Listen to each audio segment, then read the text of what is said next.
Hey folks, Vigilant Defender here, and as promised, I'm back with part 2 of why homeschool is superior to public school. In part 1, I listed 13 reasons why homeschool is superior to public school. On with number 14. Number 14 is freedom to have Bible reading, prayer, and other religious activity as part of the school day.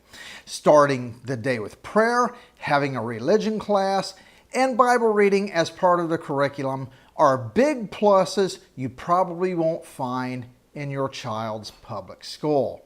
Meanwhile, there are reports trickling in from school districts all around the country that public school textbooks devote entire chapters to Islam, while only a page or two are dedicated to Christianity, the number one religion in this country by far.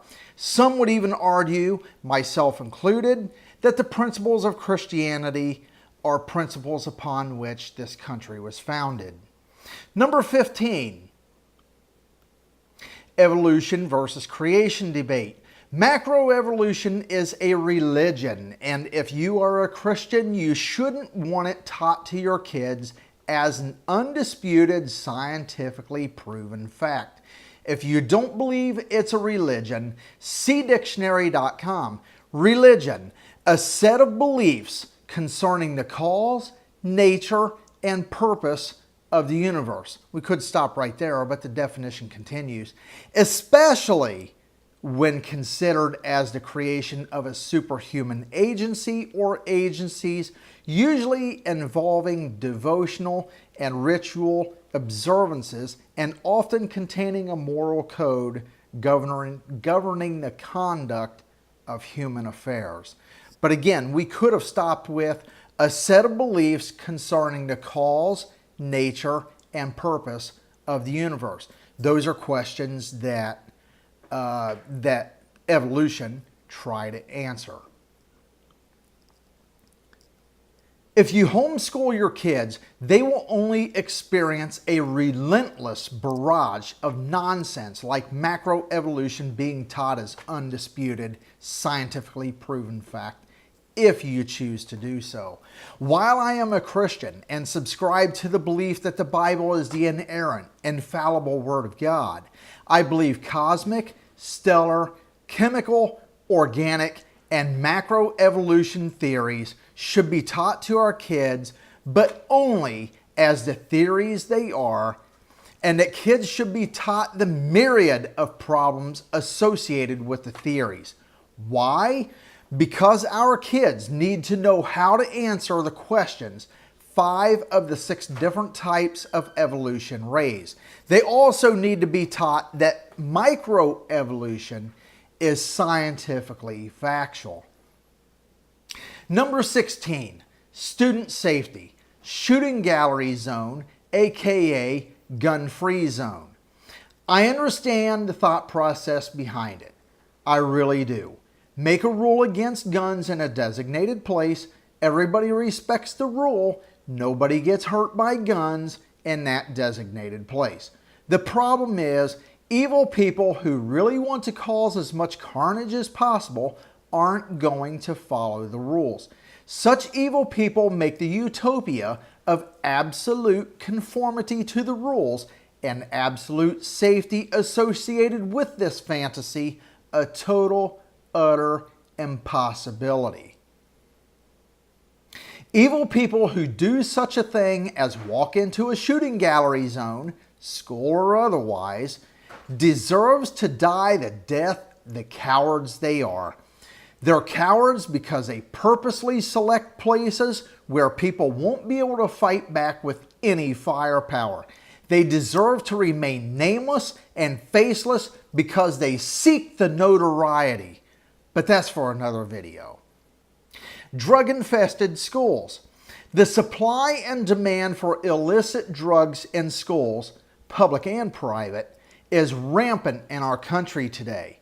While it is impossible to shield your kids from such a reality, you have a much greater control over who your kids have as friends, at least in the early, very impressionable years, with the hopes and greater chances that By the time they reach their teen years, they will be much wiser and more responsible about choosing their friends. Number 17, assign seats, even in the cafeteria. Yes, some schools have them. One of my kids dealt with this, and guess what? He didn't like the kids he had to sit next to every day. He never did like them, and he didn't talk to them either. So much for the socialization skills schools are supposed to foster. This is the one time your kids are allowed to talk and they get stuck with kids they don't like, don't talk to, and never will. Worse, what if your kids' schools have this policy and your kids have to sit with well-known potheads and your kids start liking and hanging out with these potheads? Number 18, skipping school is a virtual impossibility. I say virtual because while your kid can play hooky in order to get out of doing most of his or her classwork, you certainly don't have to worry about your kid skipping school with his buddies and smoking a couple of doobies while mom and dad are at work. If they say they're sick, they don't go out with their friends after they get out of school either. There's an accountability factor. While sneaking out is a possibility, it will be difficult to get away with because either mom, dad, or both are home and they are awake. Number 19, freedom to discriminate. Yes, folks, I said it. It needs to be said. Many of you parents can relate to this scenario. Your child has a birthday this week, so you want to send him or her to school with cupcakes in celebration of another year of life. But the school requires you to bring cupcakes for all of your child's classmates, not just a select few. Why? To be fair, to not hurt anyone's feelings. Listen, maybe my kid doesn't like your kid because my kid thinks your kid is a jerk, okay? Maybe I know your kid and I know he's a jerk.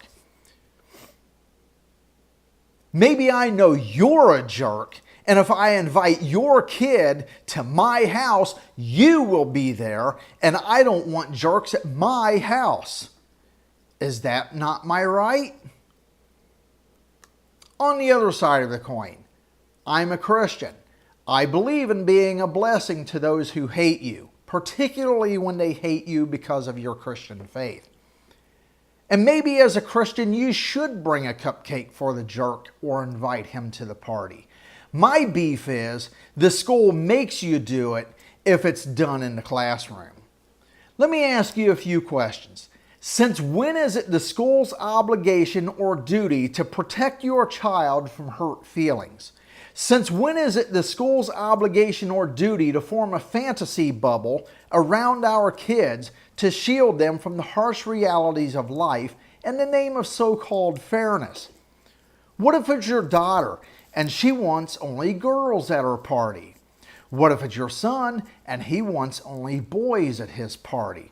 How about this popular question? What if your kid is black and he doesn't want any white kids at his party?